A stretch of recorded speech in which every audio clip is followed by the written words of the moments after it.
Morning. सब कुछ तो ठीक ठाक चल रहा था, ये एकाएक क्या हो गया? यूएस मार्केट्स लुढ़ के फिर एशियन मार्केट्स में आज गिरावट आ गई।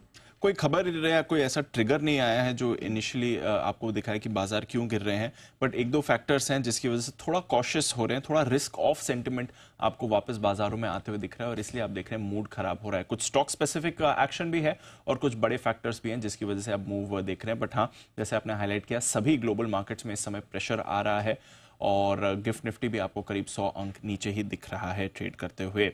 400 अंक कल आपने डाउ फिसलते हुए दिखा है, तो ये काफी खराब दिन था और दिन के निचले स्तर पर डाउ बंद होते हुए दिखा है। इनफैक्ट अगर आप देखें 17 मई को डाउ ने रिकॉर्ड ऊंचाई छुई थी, 40,000 के ऊपर पहली बार गया था। वहां से अब 1600 पॉइंट की गिरावट आपको पिछले 2 हफ्तों में आती हुई दिख रही है। तो जो पेस ऑफ गिरावट है वो थोड़ी ज्यादा रही है डाउ की तरफ से।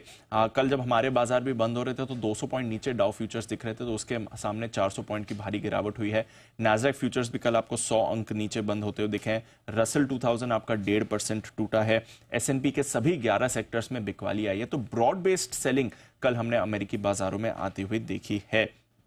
बढ़ती बॉन्ड डील का बाजार पर आपको सबसे ज्यादा असर होते हुए दिखा है। जो उनकी 10 साल की बॉन्ड डील थी वो करीब 10 बेसिस पॉइंट उछलकर 4.6% के पार गई है एक महीने की ऊंचाई पर। अब इसके पीछे वेरियस फैक्टर्स हैं। एक तो कुछ अहम डेटा आ रहा है आज, जैसे इनका Q1 जीडीपी का सेकंड रिवाइज डेटा आने वाला है। कल इनका पर्सनल कोर एक्सपेंडिचर डेटा आने वाला है। रेट कट कब शुरू होंगे इसकी कोई गारंटी नहीं है। 2 दिन पहले फेड के एक सदस्य ने कहा था कि रेट हाइक की भी आगे संभावना बन सकती है, तो उसकी तरफ से हम देख रहे हैं थोड़ा कॉशियस हो रहे हैं बाजार। दूसरा, कल कुछ बॉन्ड ऑक्शन हुए थे जहां पर डिमांड काफी कम आई थी। उस नर्वसनेस की वजह से हमने देखा कि बॉन्ड डील भी ऊपर गई थी। 5 साल के बॉन्ड ऑक्शन में कम डिमांड आते हुए दिखी थी, जिसकी वजह से भी हमने ये एक्शन आते हुए देखा। तो ये 2 फैक्टर्स हैं जिसकी वजह से बॉन्ड डील ऊपर जा रही है और बाजार थोड़ा नर्वस हो रहे हैं। आज भी अगर आप देखेंगे तो 250 पॉइंट से ज्यादा आपको डाउ फ्यूचर्स नीचे दिखेंगे। हालांकि इसके पीछे सिर्फ एक ही स्टॉक का योगदान है और वो है सेल्स फोर्स।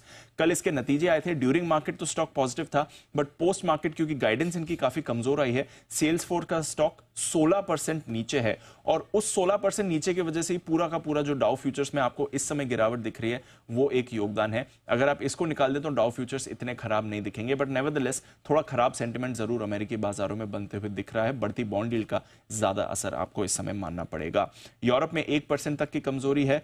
डॉलर इंडेक्स 105 के पार है 2 हफ्ते की ऊंचाई पर। कच्चे तेल में कल हमने करीब 1% की गिरावट देखी है। 3 दिनों की तेजी पर ब्रेक लगा है।